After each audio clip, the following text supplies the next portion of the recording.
page 64 et 65 ka tafsir Quran 2. walillahi ko Allah wadani ma fi samawati dendanangal kon ko kam moli wa ma fil ardi kon ka leydi wa ila Allah ko faade kala turja'ul umuru woni ruttorde fiya kojini kuntum on laatike khayra ummatin ko buri moƴƴude e mofte ukhrijat yaltinanaade linnasi wonande yimɓe ɓe ko fi hon ɗum ko ɓayi ta'muruna hiɗon yamira bil ma'rufi ko moƴƴi wa tanhauna hiɗon haɗa anil munkari ko aña e kadi wa tu'minuna billahi hiɗon gomɗini Allah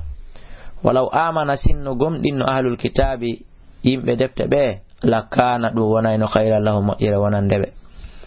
minhum hino e maɓɓe almu'minuna gomɗinɓe waktarum ko ɓuri hewde e maɓɓe alfasiquna ko yaltoɓe e ɗoftare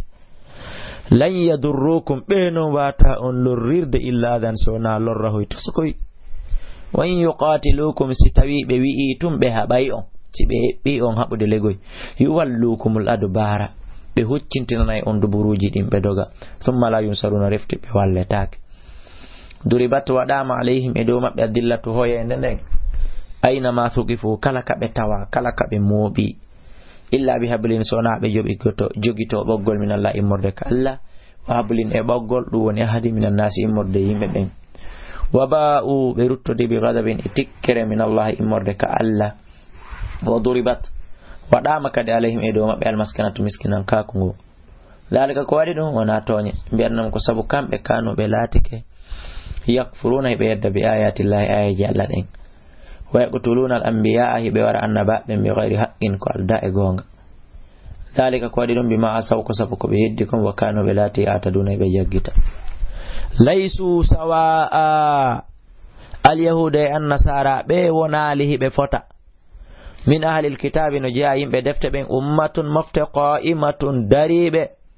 yatuluna hiɓe janga ayatila ayaji Allah ɗen ana allayli tumbere jemma wa hum ta kamɓe yasjuduna hiɓe juula yu'minuna hiɓe gomɗini billahi Allah wal yawmil akhir e ñalande sakkitinde nden wa ya'muruna hiɓe yamira bil ma'rufi ko moƴƴi wa yanhauna hiɓe haɗa anil munkari ko aña wa yusari'una hiɓe adondira fil khayrati gollugol ko moƴƴi wa ulaika ɓeɗo min as-salihin ko jeeya ɓe moƴƴuɓɓen ɗum ko wano najasi en Abdoullaye bun Jubayr en Salman al-Farisi en wa ma yaf'alu kala ko ɓe golli min khairin immorde ko moƴƴi falan yukfaruhu ɓe yeddantake ɗum ɓe rekonisante wallahu alimun ko anduɗo bil muttaqina hulayɓe mo ɓe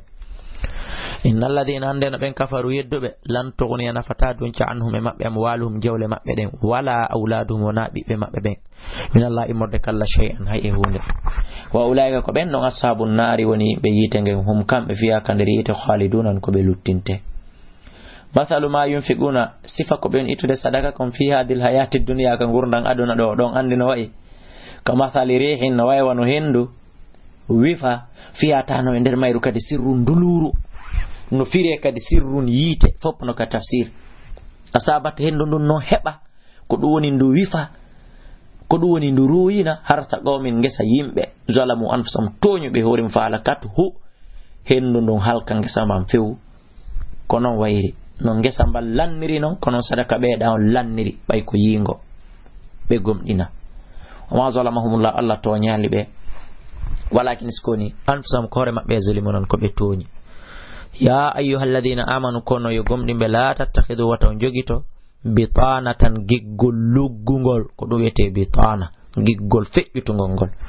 min dunikum ko wori mon onon gomɗimɓe ɓen la ya'lunakum woni ɓen heferaɓe ɓe yelantako on habalan tampere hun tosukun ko tampere wir janiltum waddu hiɓe yelo ma anittum kala ko soñjata on tampina on yi ali kadi batati gomɗi feñi albahda o ngaygu e konnangu min afwami hayka kundule maɓɓe awa noon anduɗon on anda wama tukfi ko suuɗi kon sudurum ka ɓerɗe maɓɓe akbaru ɓuri mawnude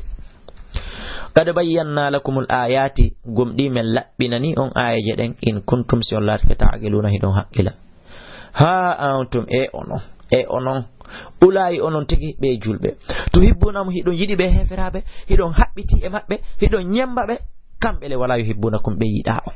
ndaare no mayirten fi ɗaɓɓugol visaji e forugol yahugol kaɓe ndaare no mayirten fi weldudugol e ɓe ndaare no mayirten ko ɗum woni fi ɗaɓɓugol relation e ɓe tu'minuna bil kitabi ono idon gomdini deftere ne kullinde fop kambe le be gomdina wa idha laqukum sibe fotti e mon galbe ahamanna men gomdini ko enen on be fenay wa idha khalaw si weddudi addu alaykum ay hibe ngatana on al anamila guje kulli mone min al ghaizi imorde mone ula alam be mutu on mayday bi ghaizikum etikre monde inna allaha allah alimun ko andudo bi dhati suduri gundoji berde den e on tam sasukum si memi on hasanatun mo'yere tasuhum mettaybe wa in tusibukum sibi on sayyi'atun bona yafrahu on sayno yahi be welto biha sabu on bone ko hebi on wa tasbiru so munyike onon julbe ben watattabu on huli Allah la yadurrukum lorrata on kaydum pewje mabbe den politique ji mabbe den plan ji mabbe di lorrata on shay'an haye hunde kono no sarti on ko yo munyo hulon Allah goy on yika inna Allah anden Allah bima ya'maluna ko don golode kon fab mohitun ko hu utudo wa idha gadawta anditi to mane dawno do ayo nelado min ahlika yuda ka be ngure ma Madina to bawiul mu'minina tayda kilaso ya gomdimbe ben ka jihad maqaida jodod lil qital wonande gere on don kaga gere uhuti wallahu Allah sami'un ko nano wa alimun ko andudo haray ko do woni darsu mede on kala ko hum padon ton do darsu do o tafsiru dedo qissa ala sababu nuzul ala ko fi amen men ekkito tobbe onon to Allah wal en kala ko fallo hum pitade on yilto to ka tafsir Quran arano manod don ka numéro téléphone 628 60 5309 haray non ko do hande kadi wonde fawtade bay jemma on towi mojja hande kadi ko do wonde darnude inshallah jonnon hiden andi hande ko nogay e jeetati sabburdu sumaye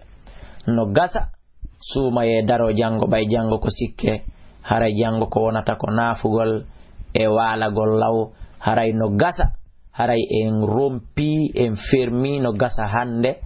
tafsirji medin din paske hiden andi ka sumaye ko nafoygol e huntoyagol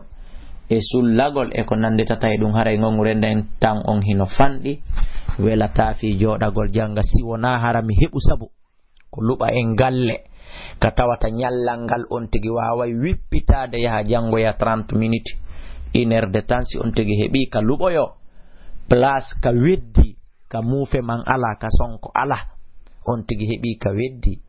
sabu mun hebike haray en continue yayi min duttay haray gokkun e nder nyalormaji sumayedin